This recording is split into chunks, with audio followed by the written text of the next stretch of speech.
الشيطان الرجيم بسم الله الرحمن الرحيم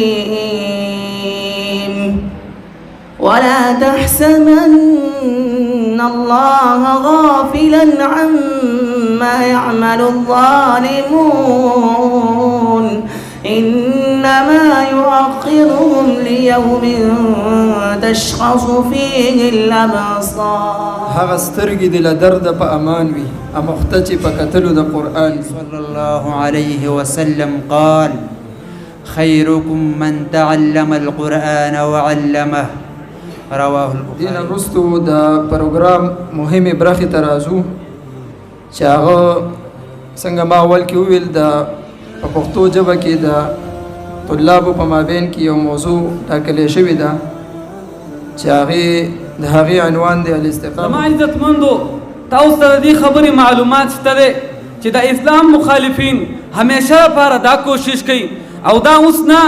دا د پخوا نه را روان دي لکه د مکې مشرکانو دا کوشش به کولو کوم صحابي به ایمان وروړو او دغه صحابي به غریب یا به کمزور نو دغه د مکې مشرکان دغه ظالمان راولګېدل او دغه صحابه ولګېدل. رب العالمین د هغه فرشتي د اسمانونو مخلوق د ځمکې مخلوق دا ټول د دې دپاره ستاسو دپاره دعای استقامت تعریف په لغت کې او په شرع کې په لغت کې مأخوذ من القيام أي طلب القيام على طاعة الله ورسوله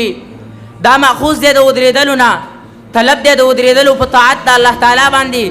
او په طاعت د رسول الله صلی الله علیه وسلم باندې. په ځان کې استقامت راولي نو استا اقوال به چې دی هغه په صدق باندې بناوي ته چې کومې خبرې کې هغه به په صدق باندې کې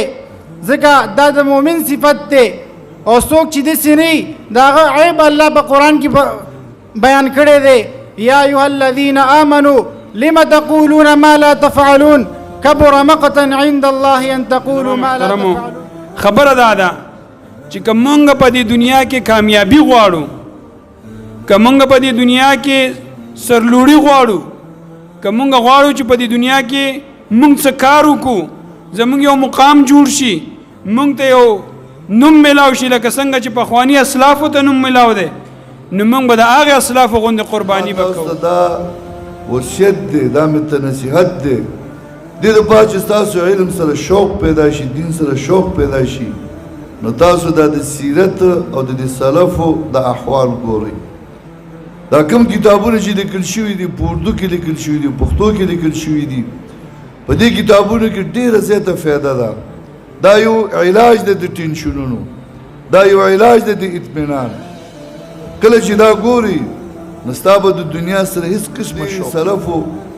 سیرت کې به فایده ده چې زموږ او ستاسو شوق به د علم سره پیدا کړي. ستاسو نه اجازه غواړم د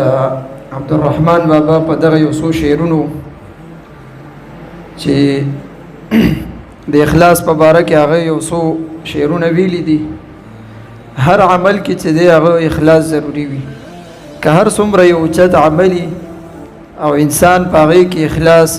عمل په ځان کې رانولي نو هغه عمل د الله په دربار کې قبول دی. نو هغه وایي چې ګوره څه بلند مقام دی د اخلاص ګوره څه بلند مقام دی د اخلاص چې جهان واړه غلام دی د اخلاص کله ځمکې او اسمان ته خاته ګران دي دا سفر په یوه ګام دی د اخلاص که خبر که مخلصان له علم غیبه دا همه واړه الهام دی د اخلاص بې اخلاصه حلاوت د اسلام نشته که اسلام دی خو اسلام دی د اخلاص پس لمرګه به دا مهر و اخلاص نه وي که اخلاص کړي نن هنګام دی د اخلاص د رحمان کلام په دا سبب شیرین دی د رحمان کلام په دا سبب شیرین دی چې هر کلام کلام دی د اخلاص.